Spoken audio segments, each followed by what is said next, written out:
Herbert West, Reanimator, by H.P. Lovecraft. Read by Wayne June. 1. From the Dark. Of Herbert West, who was my friend in college and in afterlife, I can speak only with extreme terror. This terror is not due altogether to the sinister manner of his recent disappearance, but was engendered by the whole nature of his life work, and first gained its acute form more than 17 years ago, when we were in the third year of our course at the Miskatonic University Medical School in Arkham. While he was with me, the wonder and diabolism of his experiments fascinated me utterly, and I was his closest companion. Now that he is gone and the spell is broken, the actual fear is greater. Memories and possibilities are ever more hideous than realities. The first horrible incident of our acquaintance was the greatest shock I ever experienced, and it is only with reluctance that I repeat it. As I have said, it happened when we were in the medical school, where West had already made himself notorious through his wild theories on the nature of death and the possibility of overcoming it artificially.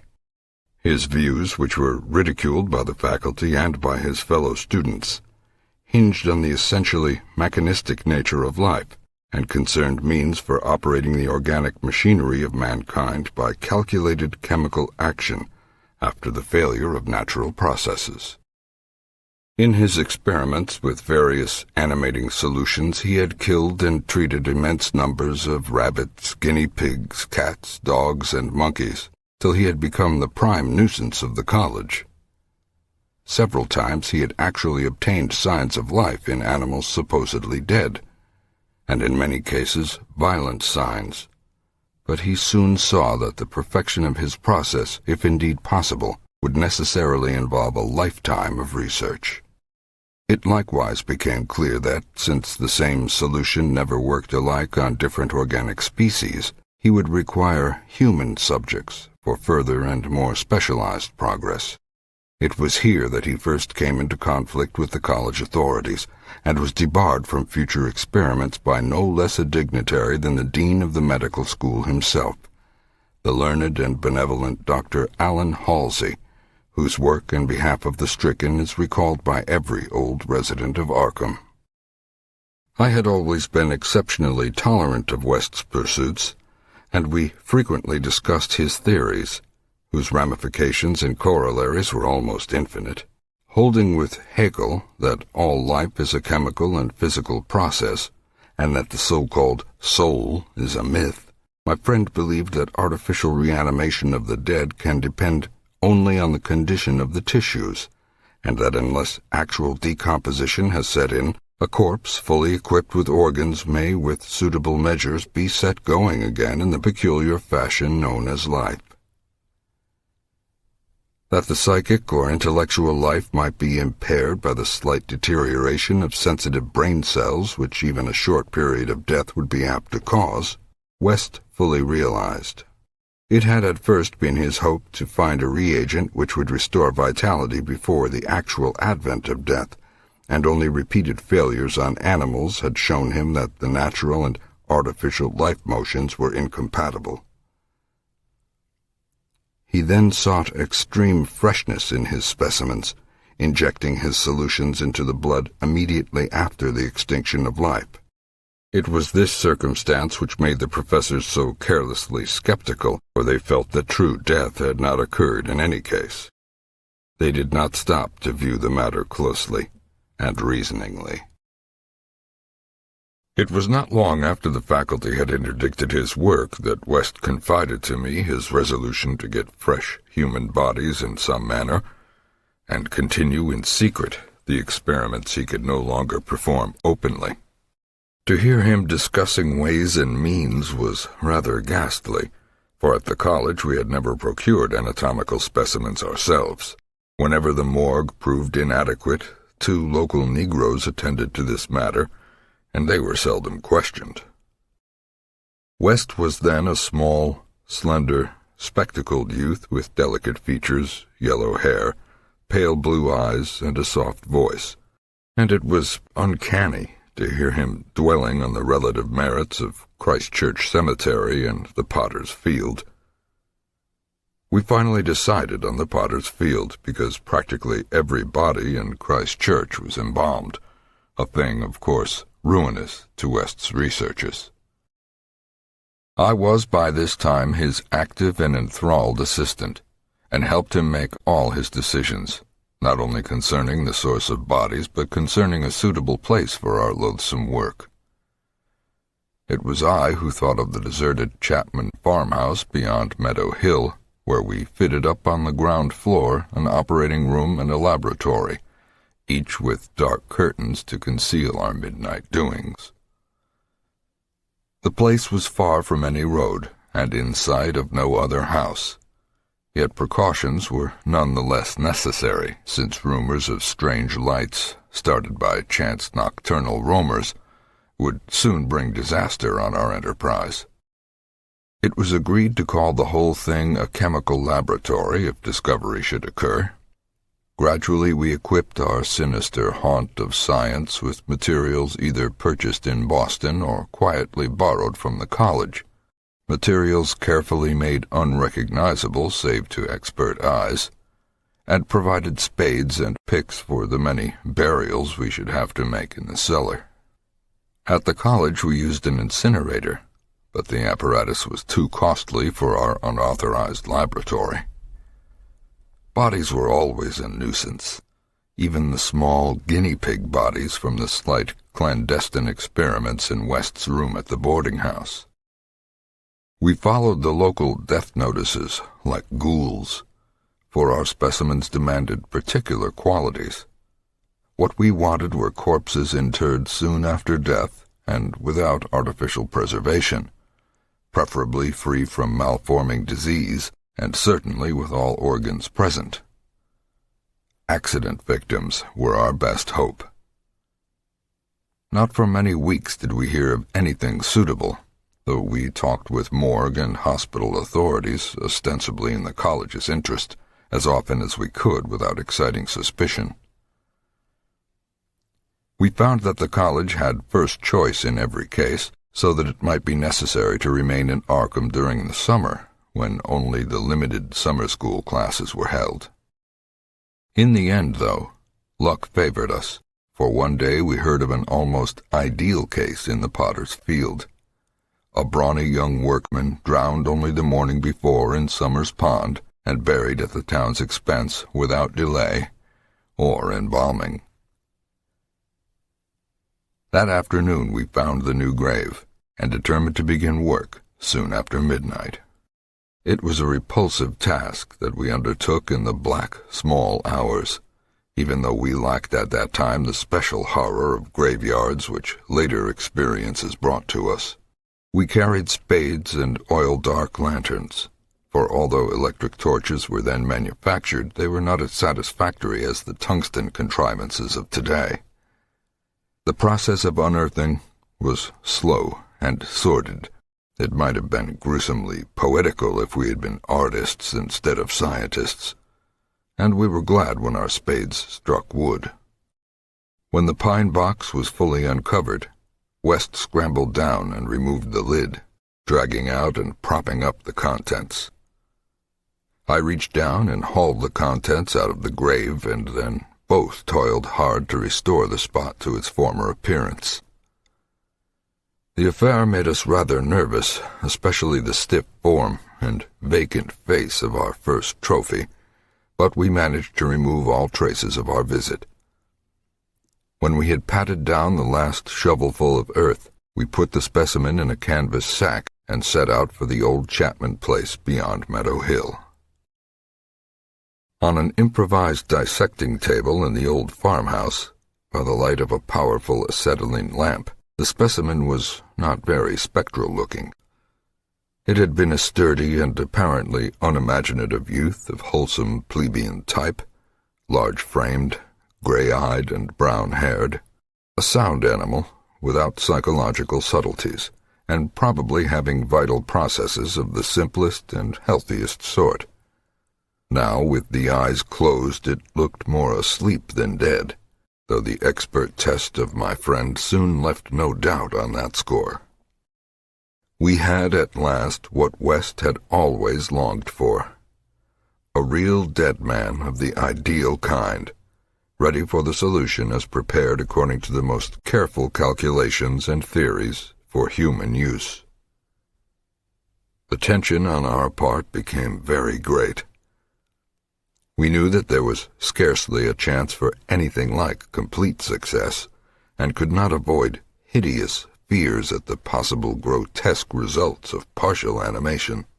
Especially we were apprehensive concerning the mind and impulses of the creature, since in the space following death some of the more delicate cerebral cells might well have suffered deterioration.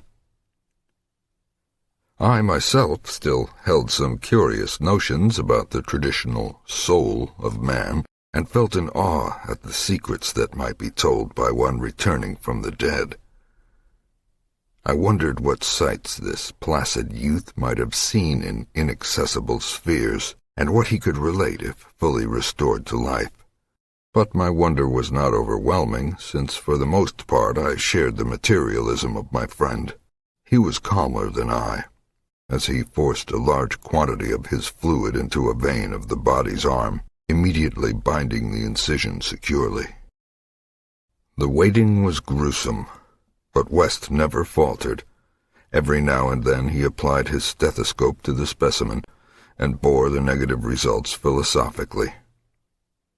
After about 3/4 of an hour, without the least sign of life, he disappointedly pronounced the solution inadequate, but determined to make the most of his opportunity and try one change in the formula before disposing of his ghastly prize.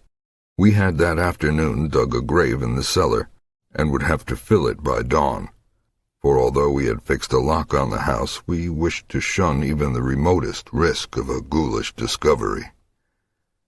Besides, the body would not be even approximately fresh the next night. So, taking the solitary acetylene lamp into the adjacent laboratory, we left our silent guest on the slab in the dark, and bent every energy to the mixing of a new solution, the weighing and measuring supervised by West with an almost fanatical care. The awful event was very sudden and wholly unexpected. I was pouring something from one test tube to another, and West was busy over the alcohol blast lamp which had to answer for a Bunsen burner in this gasless edifice, when from the pitch-black room we had left there burst the most appalling and demoniac succession of cries that either of us had ever heard. Not more unutterable could have been the chaos of hellish sound if the pit itself had opened to release the agony of the damned, for in one inconceivable cacophony was centered all the supernal terror and unnatural despair of animate nature. Human it could not have been. It is not in man to make such sounds. And without a thought of our late employment or its possible discovery, both West and I leaped to the nearest window like stricken animals, overturning tubes, lamps, and retorts, and vaulting madly into the starred abyss of the rural night. I think we screamed ourselves as we stumbled frantically toward the town, though as we reached the outskirts we put on a semblance of restraint, just enough to seem like belated revelers staggering home from a debauch. We did not separate, but managed to get to West's room, where we whispered with the gas up until dawn. By then we had calmed ourselves a little with rational theories and plans for investigation, so that we could sleep through the day, classes being disregarded. But that evening 2 items in the paper, wholly unrelated, made it again impossible for us to sleep. The old deserted Chapman house had inexplicably burned to an amorphous heap of ashes. That we could understand because of the upset lamp. Also, an attempt had been made to disturb a new grave in the potter's field, as if by futile and spadeless clawing at the earth. That we could not understand, for we had patted down the mold very carefully.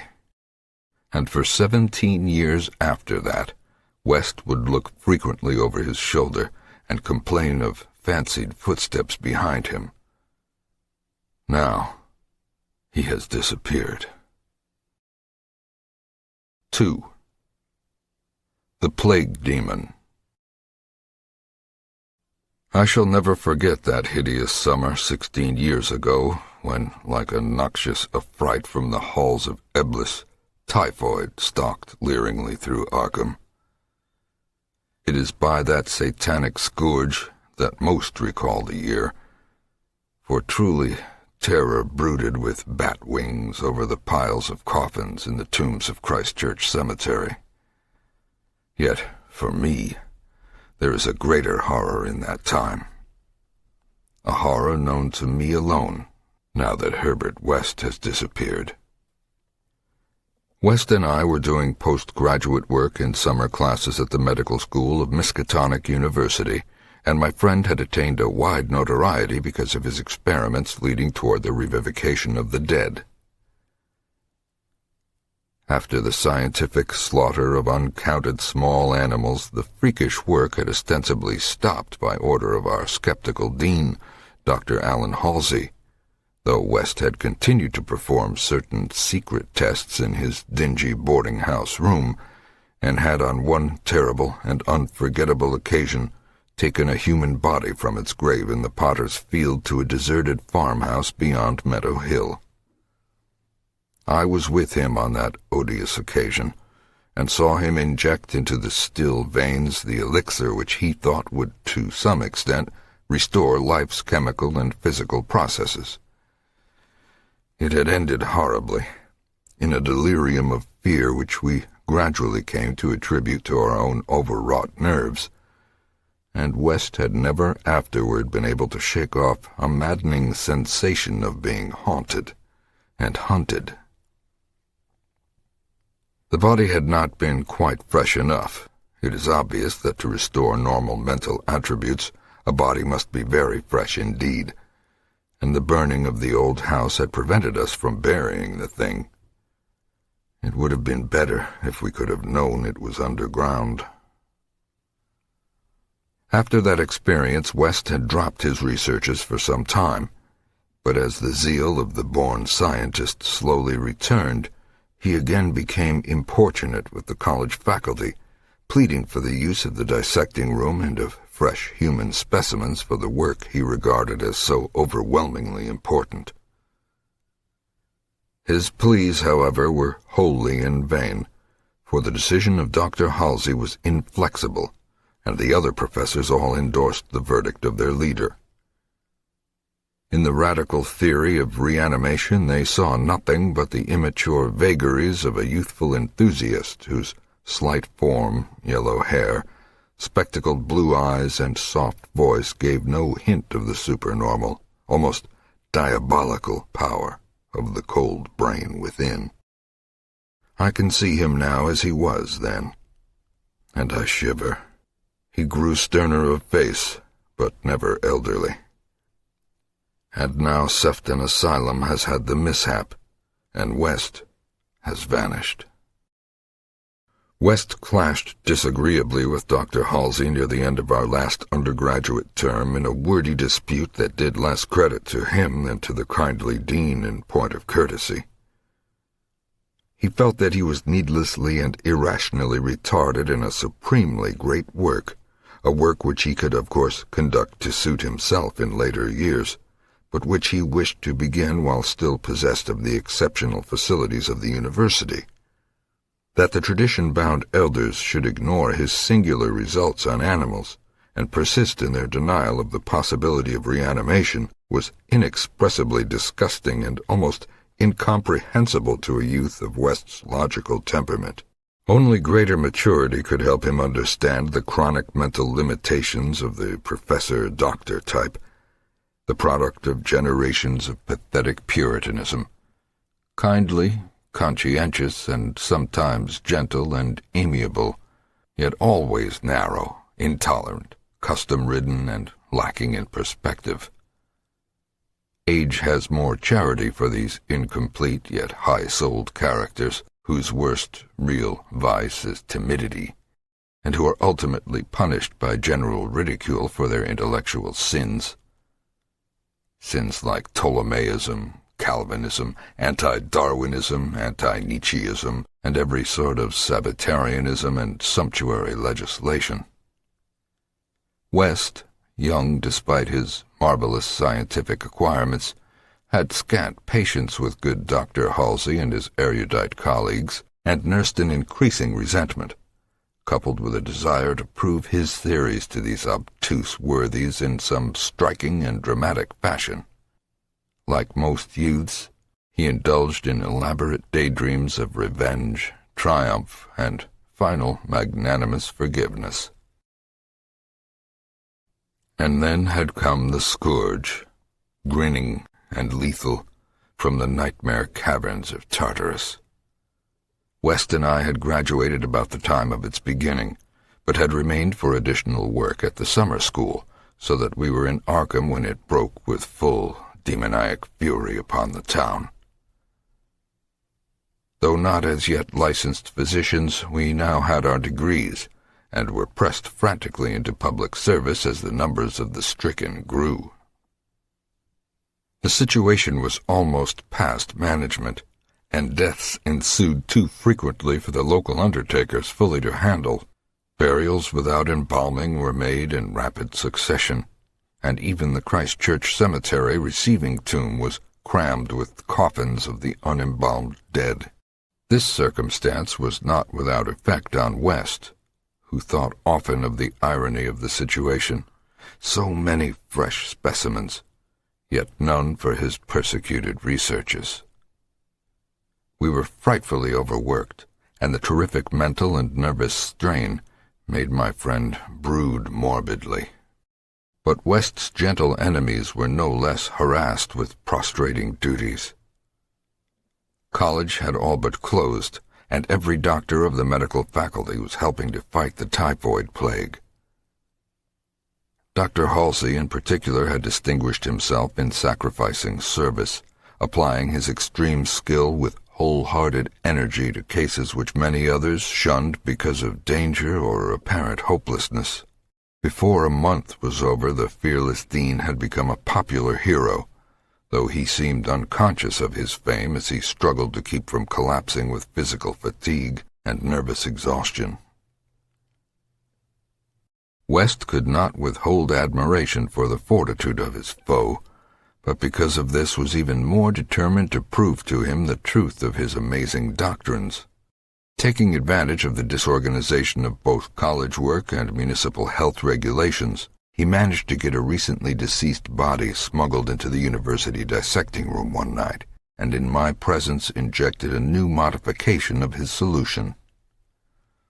The thing actually opened its eyes, but only stared at the ceiling with a look of soul-petrifying horror before collapsing into an inertness from which nothing could rouse it. West said it was not fresh enough. The hot summer air does not favor corpses. That time we were almost caught before we incinerated the thing, and West doubted the advisability of repeating his daring misuse of the college laboratory. The peak of the epidemic was reached in August. West and I were almost dead, and Dr. Halsey did die on the 14th. The students all attended the hasty funeral on the 15th and bought an impressive wreath, though the latter was quite overshadowed by the tributes sent by the wealthy Arkham citizens and by the municipality itself. It was almost a public affair, for the dean had surely been a public benefactor. After the entombment, we were all somewhat depressed, and spent the afternoon at the bar of the commercial house, where West, though shaken by the death of his chief opponent, chilled the rest of us with references to his notorious theories. Most of the students went home, or to various duties as the evening advanced, but West persuaded me to aid him in making a night of it. West's landlady saw us arrive at his room about 2 in the morning, with a third man between us, and told her husband that we had all evidently dined and wined rather well. Apparently, this acidulous matron was right, for about 3 a.m. the whole house was aroused by cries coming from West's room, where, when they broke down the door, they found the two of us unconscious on the blood-stained carpet, beaten, scratched, and mauled, and with the broken remnants of West's bottles and instruments around us. Only an open window told what had become of our assailant, and many wondered how he himself had fared after the terrific leap from the second story to the lawn which he must have made. There were some strange garments in the room, but West, upon regaining consciousness, said they did not belong to the stranger, but were specimens collected for bacteriological analysis in the course of investigations on the transmission of germ diseases. He ordered them burnt as soon as possible in the capacious fireplace. To the police, we both declared ignorance of our late companion's identity. He was, West nervously said, a congenial stranger whom we had met at some downtown bar of uncertain location. We had all been rather jovial, and West and I did not wish to have our pugnacious companion hunted down. That same night saw the beginning of the second Arkham horror, the horror that, to me, eclipsed the plague itself.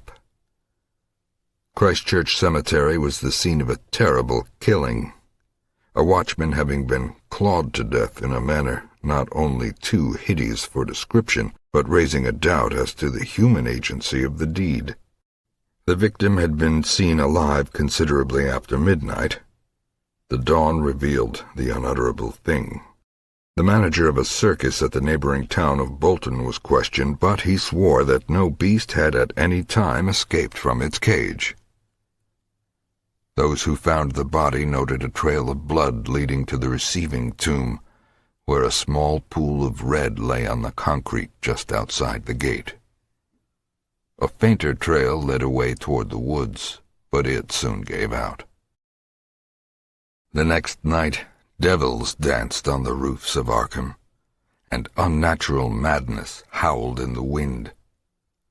Through the fevered town had crept a curse which some said was greater than the plague, and which some whispered was the embodied demon soul of the plague itself.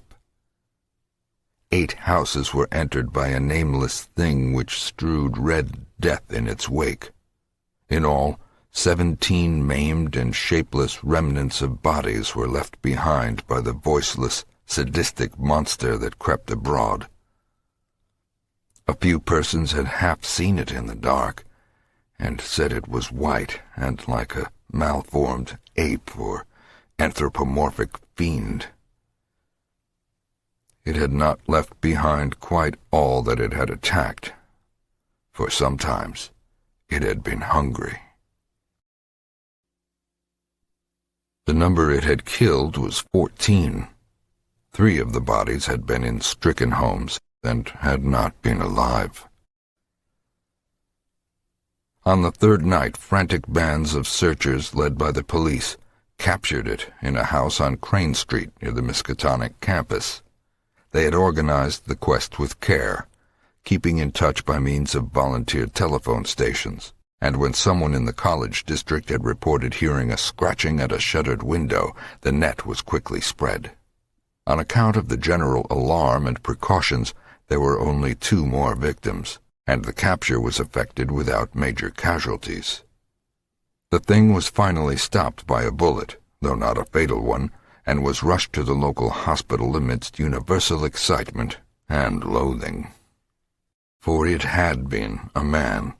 This much was clear despite the nauseous eyes, the voiceless simianism, and the demoniac savagery.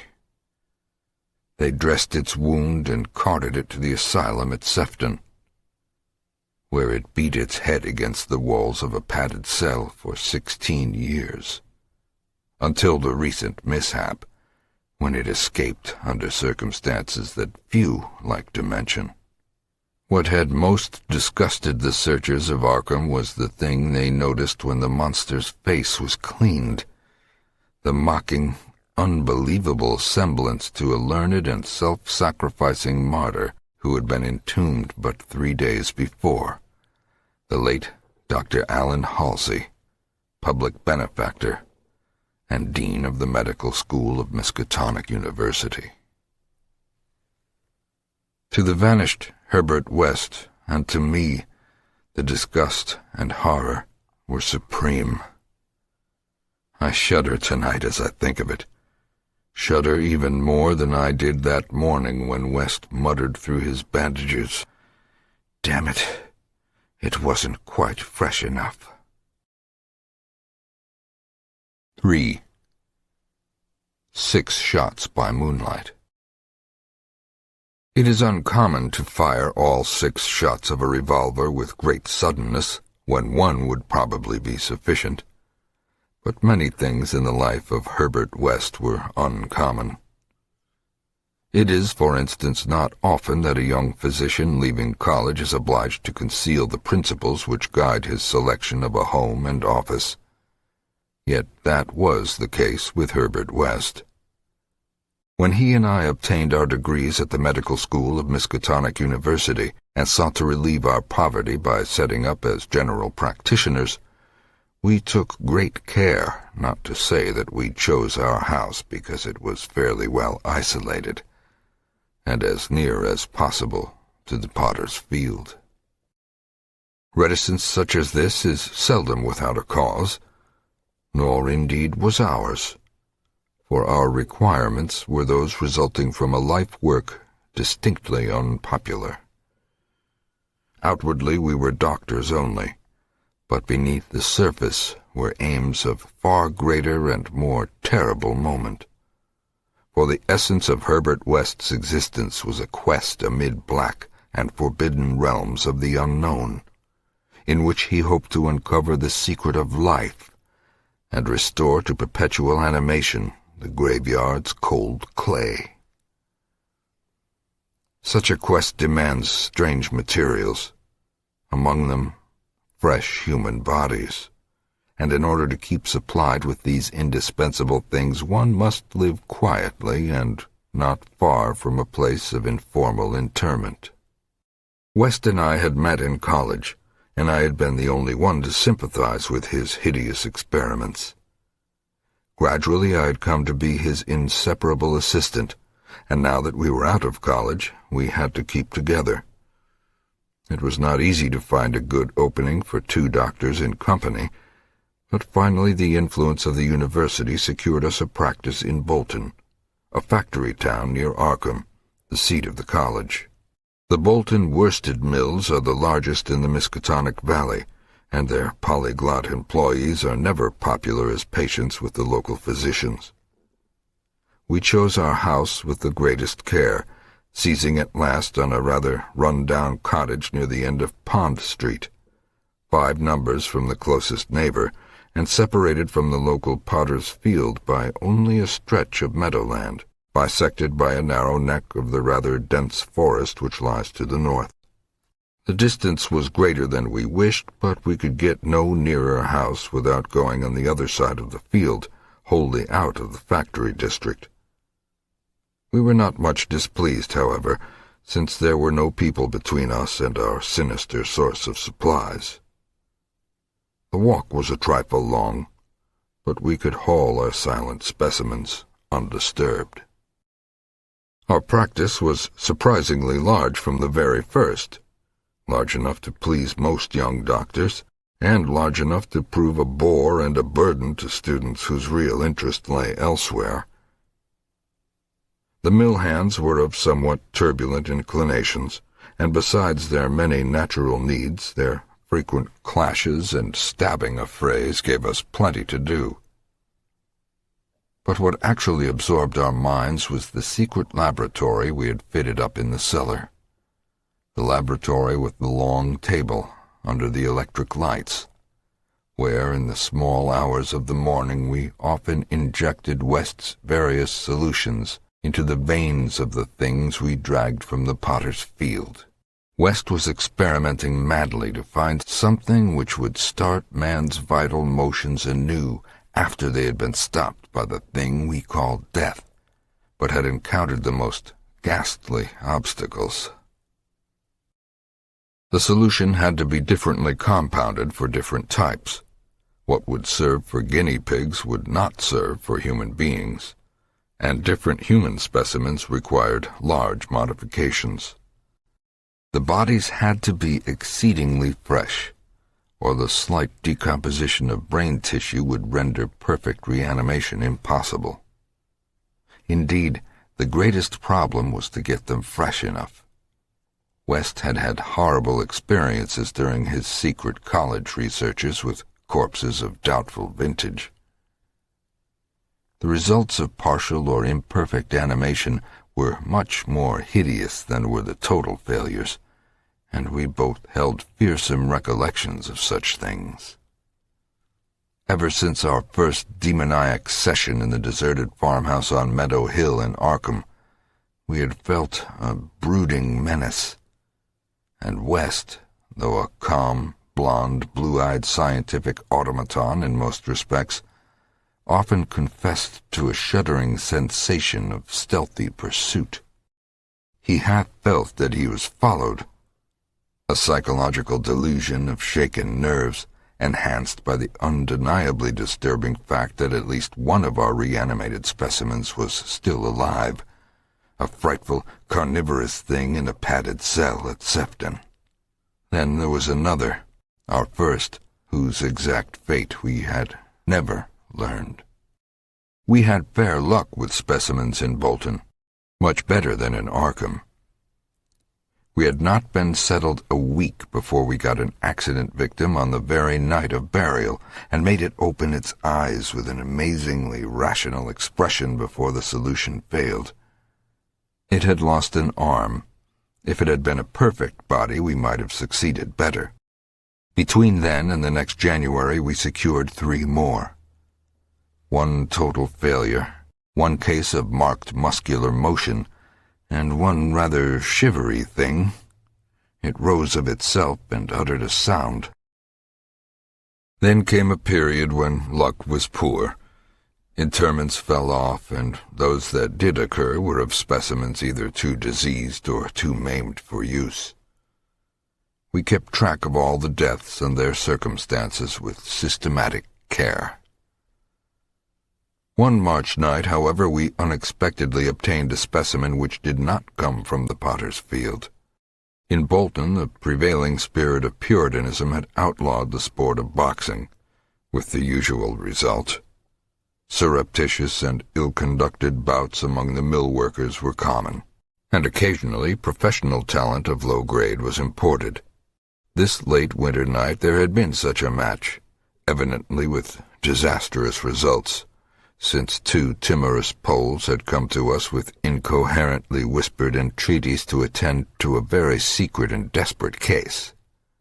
We followed them to an abandoned barn, where the remnants of a crowd of frightened foreigners were watching a silent black form on the floor. The match had been between Kid O'Brien, a lubberly and now quaking youth with a most un-Hibernian hooked nose, and Buck Robinson, the Harlem Smoke. The Negro had been knocked out, and a moment's examination showed us that he would permanently remain so. He was a loathsome gorilla-like thing, with abnormally long arms which I could not help calling 4 legs, and a face that conjured up thoughts of unspeakable Congo secrets and tom-tom poundings under an eerie moon. The body must have looked even worse in life, but the world holds many ugly things.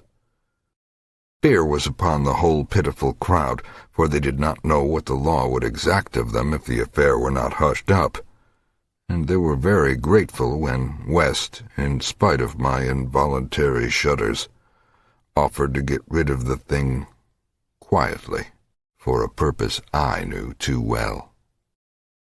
There was bright moonlight over the snowless landscape, but we dressed the thing and carried it home between us through the deserted streets and meadows, as we had carried a similar thing one horrible night in Arkham. We approached the house from the field in the rear, took the specimen in the back door and down the cellar stairs, and prepared it for the usual experiment. Our fear of the police was absurdly great, though we had timed our trip to avoid the solitary patrolman of that section. The result was wearily anticlimactic.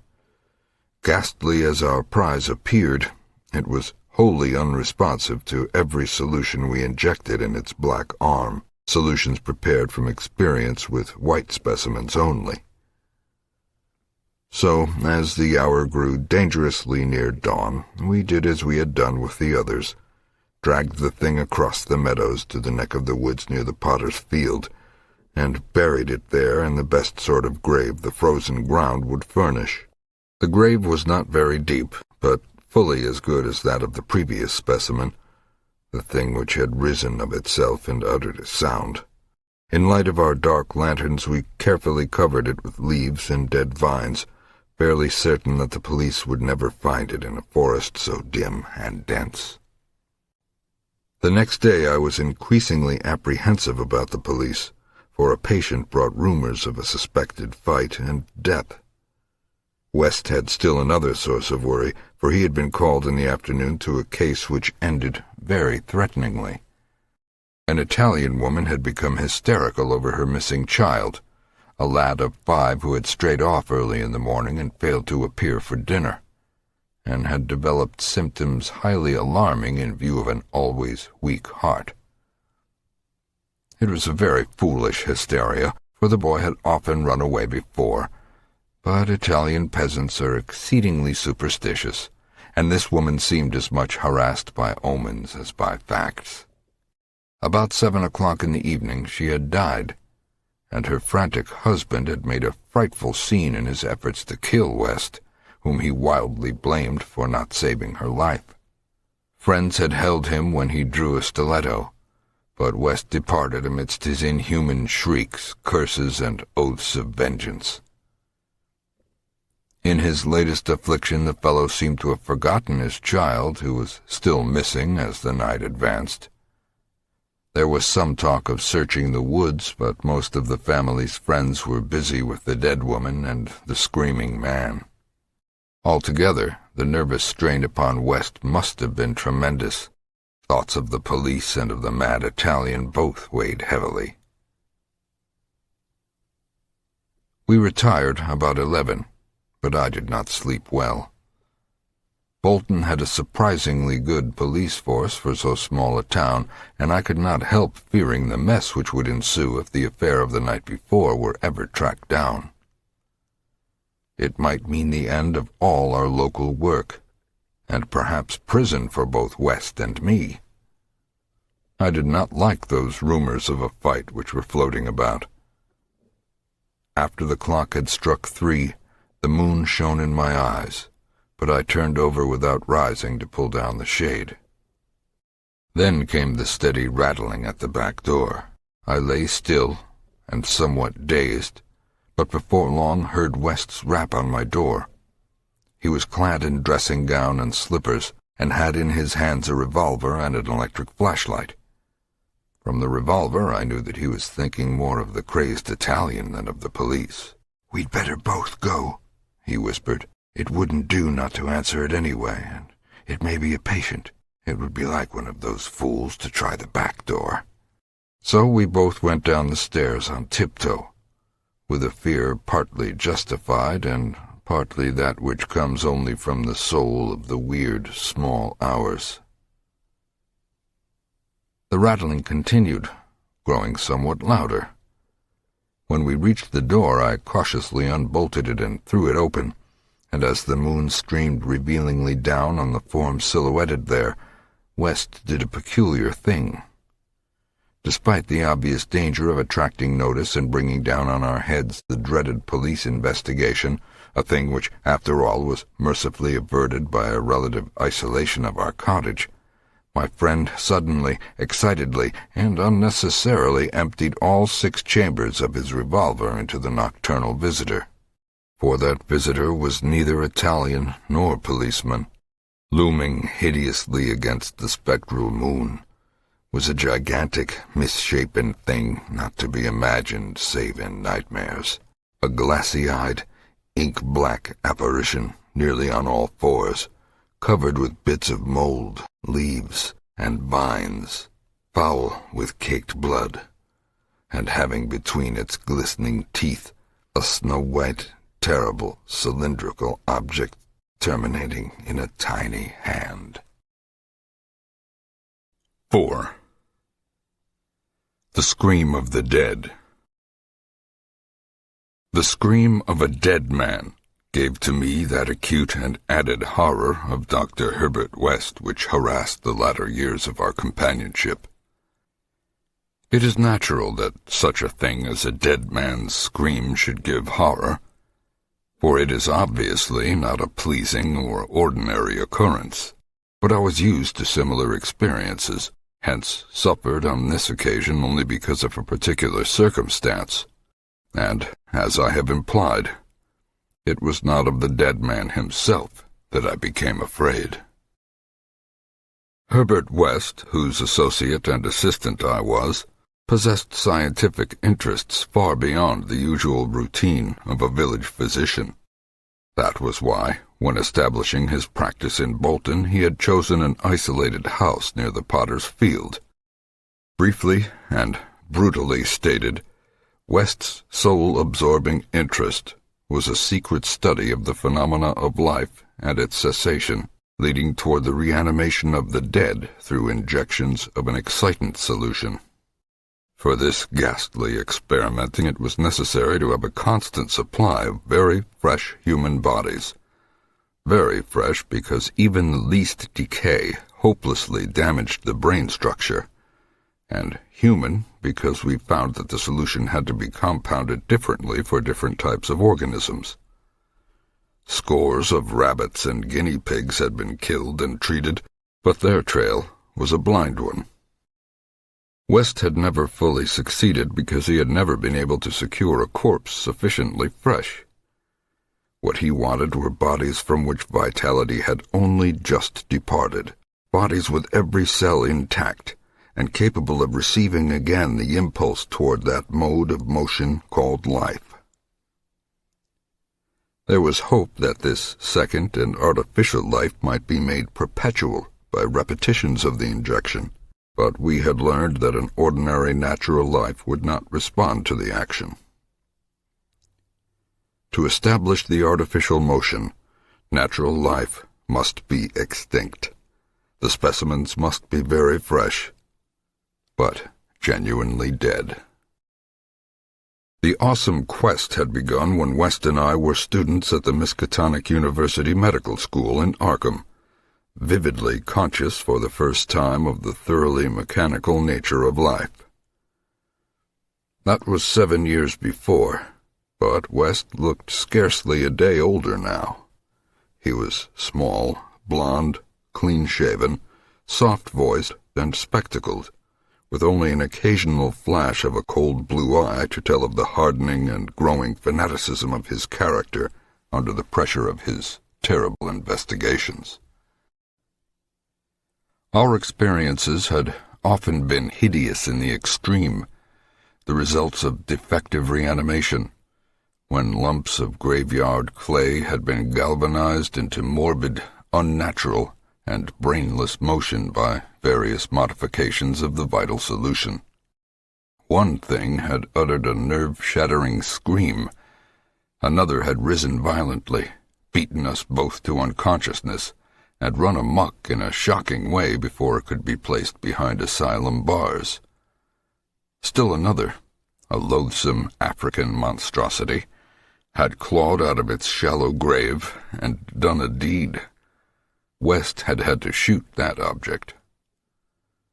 We could not get bodies fresh enough to show any trace of reason when reanimated, so had perforce created nameless horrors. It was disturbing to think that one, perhaps two, of our monsters still lived.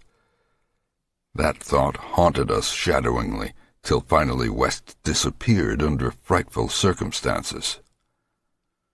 But at the time of the scream in the cellar laboratory of the isolated Bolton cottage, our fears were subordinate to our anxiety for extremely fresh specimens.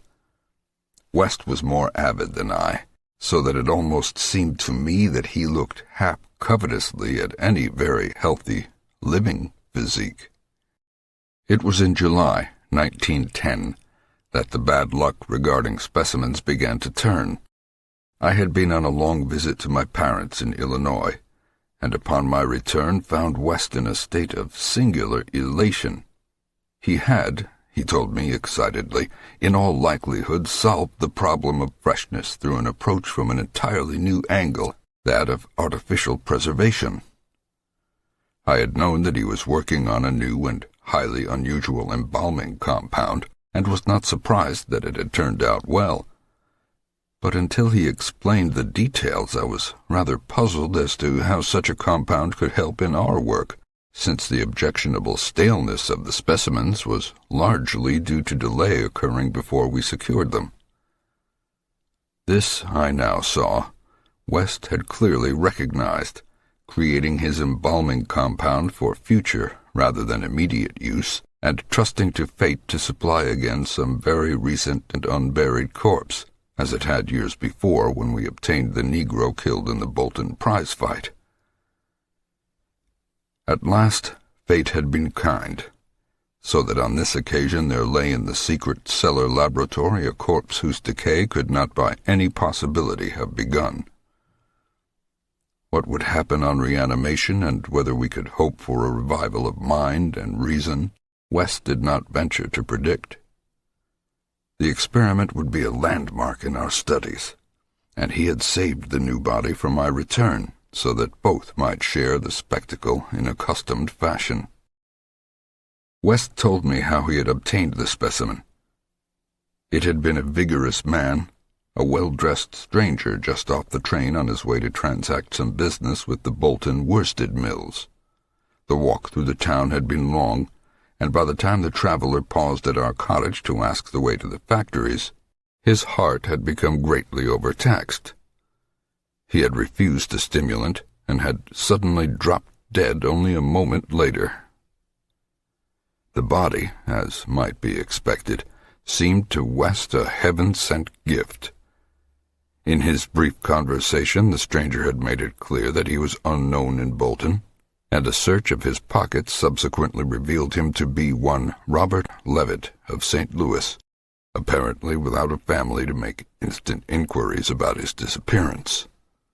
If this man could not be restored to life, no one would know of our experiment. We buried our materials in a dense strip of woods between the house and the potter's field.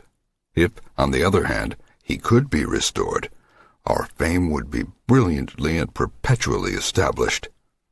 So, without delay, West had injected into the body's wrist the compound which would hold it fresh for use after my arrival. The matter of the presumably weak heart, which to my mind imperiled the success of our experiment, did not appear to trouble West extensively. He hoped at last to obtain what he had never obtained before, a rekindled spark of reason, and perhaps a normal living creature. So, on the night of July 18, 1910, Herbert West and I stood in the cellar laboratory and gazed at a white, silent figure beneath the dazzling arc light. The embalming compound had worked uncannily well, for as I stared fascinatedly at the sturdy frame which had lain 2 weeks without stiffening, I was moved to seek West's assurance that the thing was really dead. This assurance he gave readily enough, reminding me that the reanimating solution was never used without careful tests as to life, since it could have no effect if any of the original vitality were present. As West proceeded to take the preliminary steps, I was impressed by the vast intricacy of the new experiment. An intricacy so vast that he could trust no hand less delicate than his own. Forbidding me to touch the body, he first injected a drug in the wrist just beside the place his needle had punctured when injecting the embalming compound. This, he said, was to neutralize the compound and release the system to a normal relaxation so that the reanimating solution might freely work when injected. Slightly later, When a change and a gentle tremor seemed to affect the dead limbs, West stuffed a pillow-like object violently over the twitching face, not withdrawing it until the corpse appeared quiet and ready for our attempt at reanimation. The pale enthusiast now applied some last perfunctory tests for absolute lifelessness, withdrew satisfied, and finally injected into the left arm an accurately measured amount of the vital elixir, prepared during the afternoon with a greater care than we had used since college days, when our feats were new and groping. I cannot express the wild, breathless suspense with which we waited for results on this first really fresh specimen. The first we could reasonably expect to open its lips in rational speech, perhaps to tell of what it had seen beyond the unfathomable abyss. West was a materialist, believing in no soul and attributing all the working of consciousness to bodily phenomena. Consequently, he looked for no revelation of hideous secrets from gulfs and caverns beyond death's barrier. I did not wholly disagree with him theoretically, yet held vague instinctive remnants of the primitive faith of my forefathers, so that I could not help eyeing the corpse with a certain amount of awe and terrible expectation. Besides, I could not extract from my memory that hideous, inhuman shriek we heard on the night we tried our first experiment in the deserted farmhouse at Arkham. Very little time had elapsed before I saw the attempt was not to be a total failure. A touch of color came to cheeks hitherto chalk-white, and spread out under the curiously ample stubble of sandy beard. West, who had his hand on the pulse of the left wrist, suddenly nodded significantly, and almost simultaneously a mist appeared on the mirror inclined above the body's mouth. There followed a few spasmodic muscular motions, and then an audible breathing and visible motion of the chest. I looked at the closed eyes, and thought I detected a quivering. Then the lids opened, showing eyes which were gray, calm, and alive, but still unintelligent and not even curious. In a moment of fantastic whim I whispered questions to the reddening ears, questions of other worlds of which the memory might still be present. Subsequent terror drove them from my mind, but I think the last one, which I repeated, was, "Where have you been?" I do not yet know whether I was answered or not, for no sound came from the well-shaped mouth. But I do know that at that moment I firmly thought the thin lips moved silently, forming syllables which I would have vocalized as "only now," if that phrase had possessed any sense or relevancy. At that moment, as I say, I was elated with the conviction that the one great goal had been attained, and that for the first time a reanimated corpse had uttered distinct words impelled by actual reason. In the next moment there was no doubt about the triumph, no doubt that the solution had truly accomplished, at least temporarily, its full mission of restoring rational and articulate life to the dead. But in that triumph there came to me the greatest of all horrors.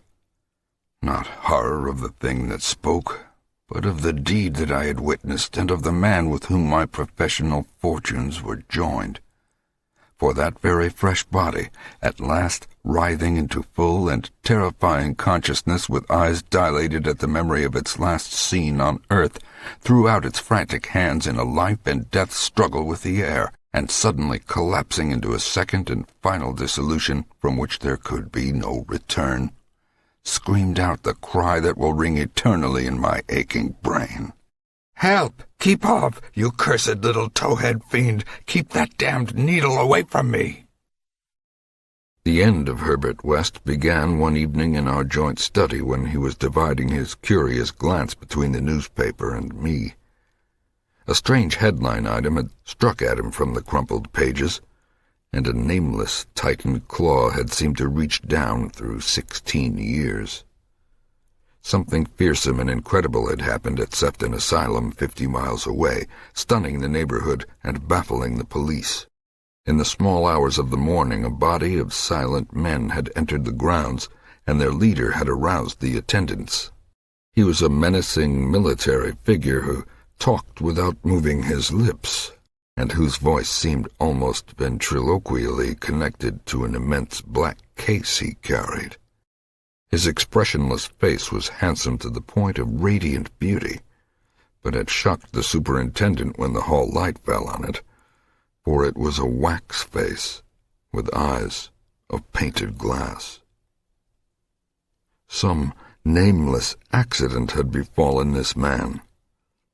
A larger man guided his steps, a repellent hulk whose bluish face seemed half-eaten away by some unknown malady. The speaker had asked for the custody of the cannibal monster committed from Arkham 16 years before, and upon being refused, gave a signal which precipitated a shocking riot. The fiends had beaten, trampled, and bitten every attendant who did not flee, killing 4 and finally succeeding in the liberation of the monster. Those victims who could recall the event without hysteria swore that the creatures had acted less like men than like unthinkable automata, guided by the waxed-faced leader. By the time help could be summoned, every trace of the men and of their mad charge had vanished. From the hour of reading this item until midnight, West sat almost paralyzed. At midnight the doorbell rang, startling him fearfully. All the servants were asleep in the attic, so I answered the bell. As I have told the police, there was no wagon in the street, but only a group of strange-looking figures bearing a large square box which they deposited in the hallway after one of them had grunted in a highly unnatural voice, "Express. Prepaid." They filed out of the house with a jerky tread, and as I watched them go I had an odd idea that they were turning toward the ancient cemetery on which the back of the house abutted. When I slammed the door after them, West came downstairs and looked at the box. It was about 2 feet square, and bore West's correct name and present address. It also bore the inscription, "From Eric Moreland, Clapham Lee, St. Eloi, Flanders." 6 years before, in Flanders, a shelled hospital had fallen upon the headless, reanimated trunk of Dr. Clapham Lee, and upon the detached head, which perhaps had uttered articulate sounds. West was not even excited now. His condition was more ghastly. Quickly he said, "It's the finish, but let's incinerate this." We carried the thing down to the laboratory, listening. I do not remember many particulars. You can imagine my state of mind. But it is a vicious lie to say it was Herbert West's body which I put into the incinerator. We both inserted the whole unopened wooden box, closed the door, and started the electricity. Nor did any sound come from the box, after all. In saying that West's fear of his specimens was nebulous, I have in mind particularly its complex nature. Part of it came merely from knowing of the existence of such nameless monsters, while another part arose from the apprehension of the bodily harm they might under certain circumstances do him. Their disappearance added horror to the situation. Of them all, West knew the whereabouts of only one, the pitiful asylum thing. Then there was a more subtle fear, a very fantastic sensation resulting from a curious experiment in the Canadian Army in 1915. West, in the midst of a severe battle, had reanimated Major Sir Eric Moreland Clapham Lee, DSO, a fellow physician who knew about his experiments and could have duplicated them. The head had been removed, so that the possibilities of quasi-intelligent life in the trunk might be investigated. Just as the building was wiped out by a German shell, there had been a success.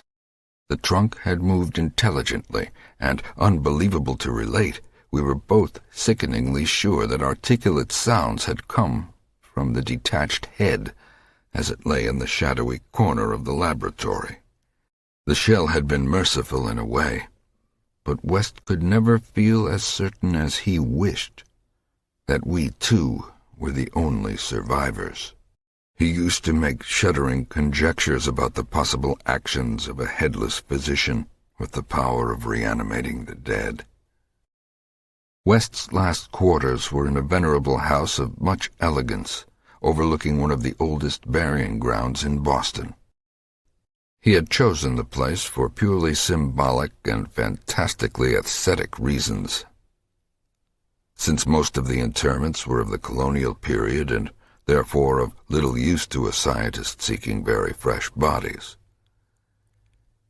The laboratory was in a sub-cellar secretly constructed by imported workmen and contained a huge incinerator for the quiet and complete disposal of such bodies or fragments and synthetic mockeries of bodies as might remain from the morbid experiments and unhallowed amusements of the owner.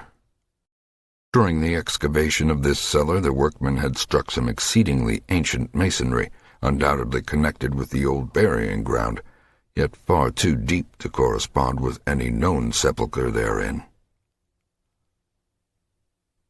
After a number of calculations, West decided that it represented some secret chamber beneath the tomb of the Averills, where the last interment had been made in 1768. I was with him when he studied the nitrous-dripping walls laid bare by the spades and mattocks of the men, and was prepared for the gruesome thrill which would attend the uncovering of centuried grave secrets. But for the first time, West's new timidity conquered his natural curiosity, and he betrayed his degenerating fiber by ordering the masonry left intact and plastered over. Thus it remained till that final, hellish night, part of the walls of the secret laboratory. I speak of West's decadence, but must add that it was a purely mental and intangible thing. Outwardly he was the same to the last, calm, cold, slight and yellow-haired, with spectacled blue eyes and a general aspect of youth which years and fears never seemed to change. He seemed calm even when he thought of that clawed grave and looked over his shoulder, even when he thought of the carnivorous thing that gnawed and pawed at Sefton's bars. 6. The Tomb Legions. When Dr. Herbert West disappeared a year ago, the Boston police questioned me closely. They suspected that I was holding something back, and perhaps suspected graver things, but I could not tell them the truth, because they would not have believed it.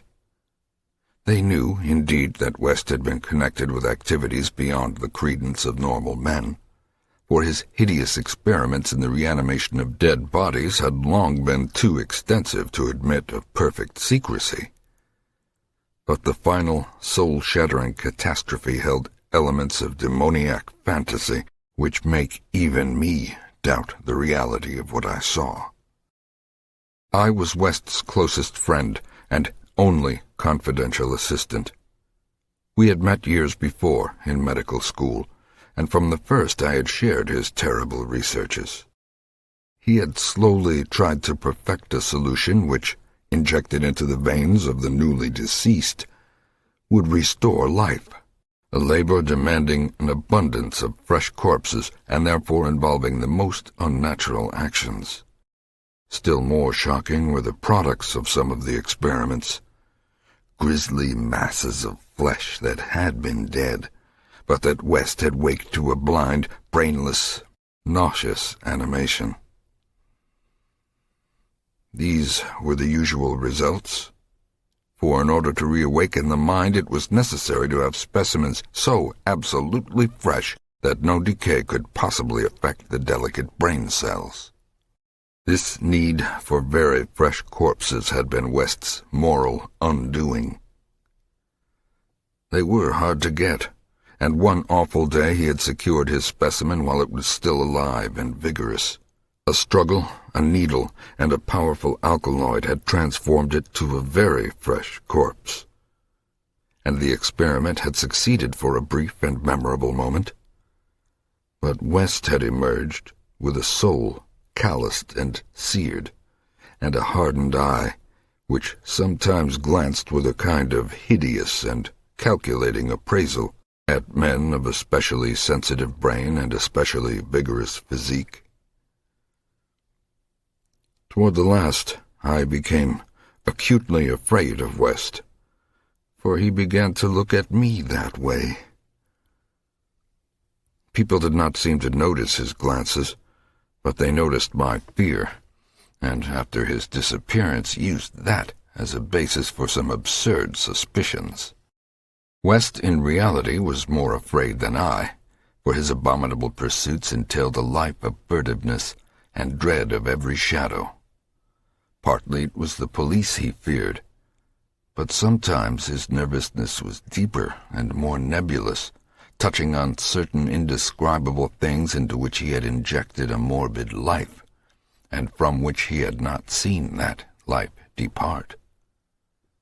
He usually finished his experiments with a revolver, but a few times he had not been quick enough. There was that first specimen, on whose rifled grave marks of clawing were later seen. There was also that Arkham professor's body which had done cannibal things before it had been captured and thrust unidentified into a madhouse cell at Sefton, where it beat the walls for 16 years. Most of the other possibly surviving results were things less easy to speak of. For in later years West's scientific zeal had degenerated to an unhealthy and fantastic mania, and he had spent his chief skill in vitalizing not entire human bodies, but isolated parts of bodies, or parts joined to organic matter, other than human. It had become fiendishly disgusting by the time he disappeared. Many of the experiments could not even be hinted at in print. The Great War, through which both of us served as surgeons, had intensified this side of West. On the night of which I speak, we had a splendid new specimen, a man at once physically powerful and of such high mentality that a sensitive nervous system was assured. It was rather ironic, for he was the officer who had helped West to his commission, and who is now to have been our associate. Moreover, he had in the past secretly studied the theory of reanimation to some extent under West. Major Sir Eric Morland Clapham Lee, D.S.O., was the greatest surgeon in our division, and had been hastily assigned to the St. Eloi sector when the news of the heavy fighting reached headquarters. He had come in an aeroplane piloted by the intrepid Lieutenant Ronald Hill, only to be shot down when directly over his destination. The fall had been spectacular and awful. Hill was unrecognizable afterward, but the wreck yielded up the great surgeon in a nearly decapitated but otherwise intact condition. West had greedily seized the lifeless thing which had once been his friend and fellow scholar, and I shuddered when he finished severing the head, placing it in his hellish vat of pulpy reptile tissue to preserve it for future experiments, and proceeded to treat the decapitated body on the operating table. He injected new blood, joined certain veins, arteries, and nerves at the headless neck, and closed the ghastly aperture with engrafted skin from an unidentified specimen which had borne an officer's uniform. I knew what he wanted: to see if this highly organized body could exhibit, without its head, any of the signs of mental life which had distinguished Sir Eric Morland Clapham Lee. Once a student of reanimation, this silent trunk was now gruesomely called upon to exemplify it. I can still see Herbert West under the sinister electric light as he injected his reanimating solution into the arm of the headless body. The scene I cannot describe. I should faint if I tried it. For there is madness in a room full of classified, charnel things, with blood and lesser human debris almost ankle-deep on the slimy floor, and with hideous reptilian abnormalities sprouting, bubbling, and baking over a winking bluish-green specter of dim flame in a far corner of black shadows.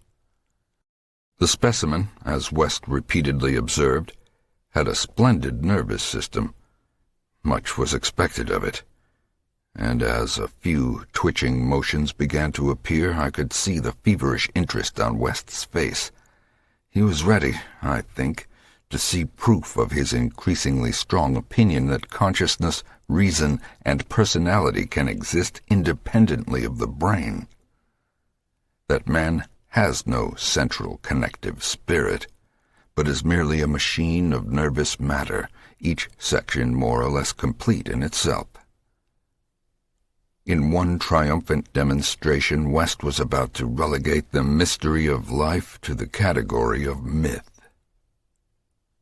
The body now twitched more vigorously, and beneath our avid eyes commenced to heave in a frightful way. The arms stirred disquietingly, the legs drew up, and various muscles contracted in a repulsive kind of writhing. Then the headless thing threw out its arms in a gesture which was unmistakably one of desperation. An intelligent desperation, apparently sufficient to prove every theory of Herbert West. Certainly, the nerves were recalling the man's last act in life, the struggle to get free of the falling aeroplane.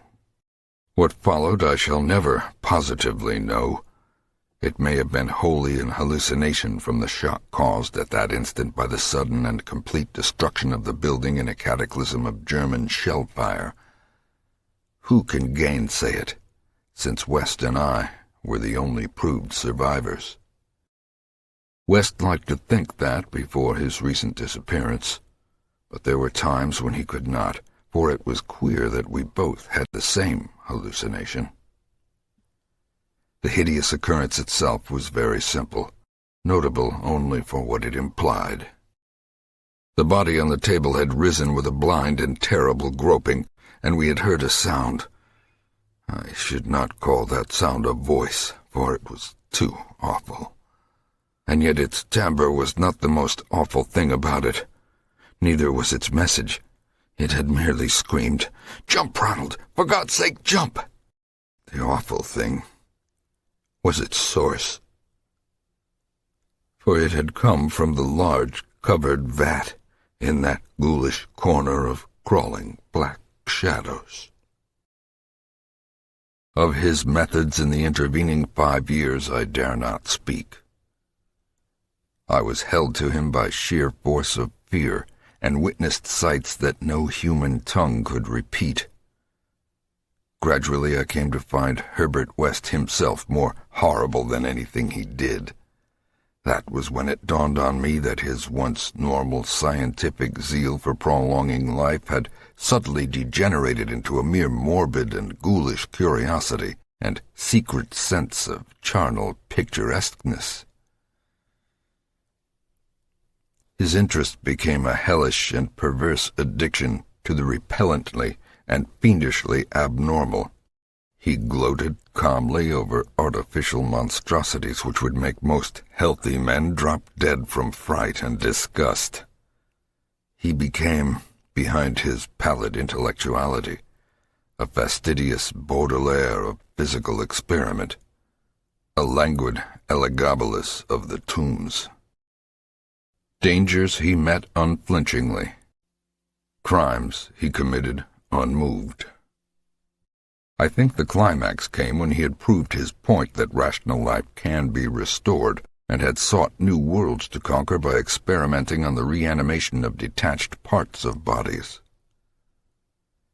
He had wild and original ideas on the independent vital properties of organic cells and nerve tissue separated from natural physiological systems, and achieved some hideous preliminary results in the form of never-dying, artificially nourished tissue obtained from the nearly hatched eggs of an indescribable tropical reptile. Two biological points he was exceedingly anxious to settle.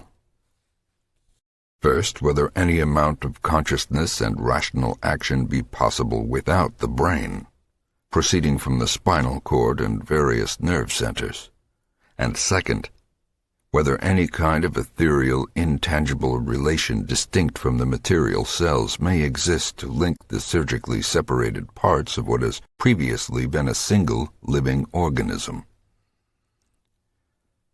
All this research work required a prodigious supply of freshly slaughtered human flesh, and that was why Herbert West had entered the Great War. The phantasmal, unmentionable thing occurred one midnight late in March 1915 in a field hospital behind the lines of St. Eloi.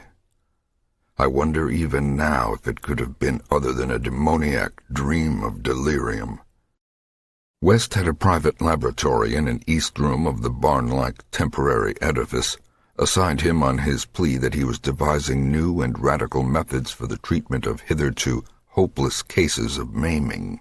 There he worked like a butcher in the midst of his gory wares. I could never get used to the levity with which he handled and classified certain things. At times he actually did perform marvels of surgery for the soldiers. But his chief delights were of a less public and philanthropic kind, requiring many explanations of sounds which seemed peculiar even amidst that babble of the damned. Among these sounds were frequent revolver shots, surely not uncommon on a battlefield, but distinctly uncommon in an hospital. Dr. West's reanimated specimens were not meant for long existence or a large audience. Besides human tissue, West employed much of the reptile embryo tissue which he had cultivated with such singular results. It was better than human material for maintaining life in organless fragments, and that was now my friend's chief activity. In a dark corner of the laboratory, over a queer incubating burner, he kept a large covered vat full of this reptilian cell matter, which multiplied and grew puffily and hideously. 5.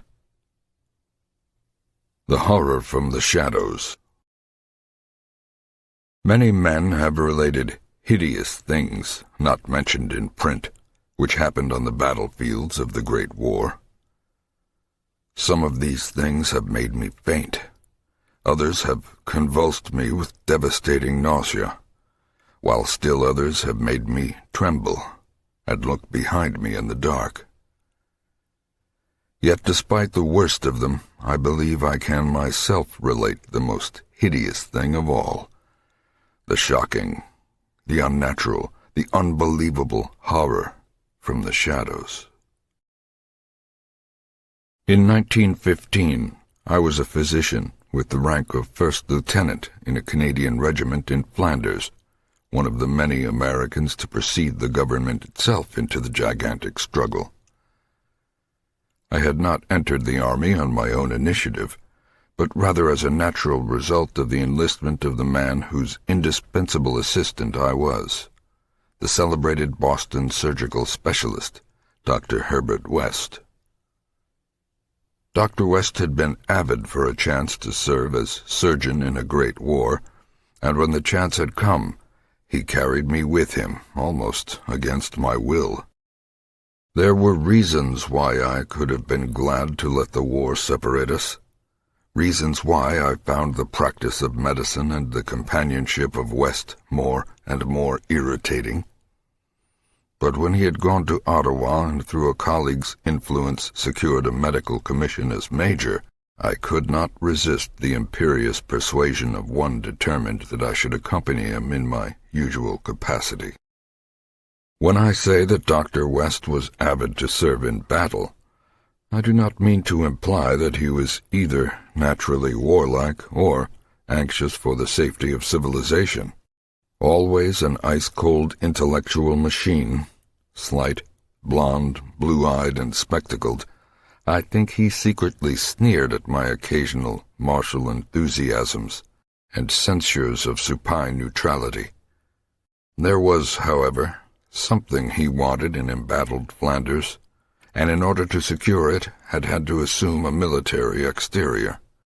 What he wanted was not a thing which many persons want, but something connected with a peculiar branch of medicine which he had chosen quite clandestinely to follow, and in which he had achieved amazing and occasionally hideous results. It was, in fact, nothing more or less than an abundant supply of freshly killed men in every stage of dismemberment. Herbert West needed fresh bodies because his life work was the reanimation of the dead. This work was not known to the fashionable clientele who had so swiftly built up his fame after his arrival in Boston. What was only too well known to me, who had been his closest friend and sole assistant since the old days in Miskatonic University Medical School at Arkham. It was in those college days that he had begun his terrible experiments, first on small animals, and then on human bodies shockingly obtained. There was a solution which he injected into the veins of dead things, and if they were fresh enough, they responded in strange ways. He had had much trouble in discovering the proper formula, for each type of organism was found to need a stimulus especially adapted to it. Terror stalked him when he reflected on his partial failures, nameless things resulting from imperfect solutions or from bodies insufficiently fresh. A certain number of these failures had remained alive. One was in an asylum, while others had vanished. And as he thought of conceivable yet virtually impossible eventualities, he often shivered beneath his usual stolidity. West had soon learned that absolute freshness was the prime requisite for useful specimens, and had accordingly resorted to frightful and unnatural expedients in body-snatching. In college, and during our early practice together in the factory town of Bolton, my attitude toward him had been largely one of fascinated admiration. But as his boldness in methods grew, I began to develop a gnawing fear. I did not like the way he looked at healthy, living bodies. And then there came a nightmarish session in the cellar laboratory when I learned that a certain specimen had been a living body when he secured it. That was the first time he had ever been able to revive the quality of rational thought in a corpse, and his success, obtained at such a loathsome cost, had completely hardened him. It was West who first noticed the falling plaster on that part of the wall where the ancient tomb masonry had been covered up. I was going to run, but he stopped me. Then I saw a small black aperture, felt a ghoulish wind of ice, and smelled the charnel bowels of a putrescent earth. There was no sound, but just then the electric lights went out and I saw outlined against some phosphorescence of the nether world a horde of silent, toiling things which only insanity, or worse, could create. Their outlines were human, semi-human, fractionally human, and not human at all. The horde was grotesquely heterogeneous.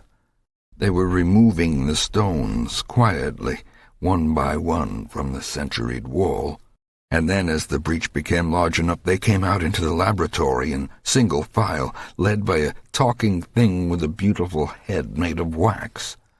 A sort of mad-eyed monstrosity behind the leader seized on Herbert West. West did not resist or utter a sound. Then they all sprang at him and tore him to pieces before my eyes, bearing the fragments away into that subterranean vault of fabulous abominations. West's head was carried off by the wax-headed leader, who wore a Canadian officer's uniform. As it disappeared, I saw that the blue eyes behind the spectacles were hideously blazing with their first touch of frantic, visible emotion. Servants found me unconscious in the morning. West was gone. The incinerator contained only unidentifiable ashes. Detectives have questioned me, but what can I say? The Sefton tragedy they will not connect with West. Not that, nor the men with the box, whose existence they deny. I told them of the vault, and they pointed to the unbroken plaster wall and laughed. So I told them no more. They imply that I am either a madman or a murderer. Probably I am mad. But I might not be mad if those accursed tomb legions had not been so silent.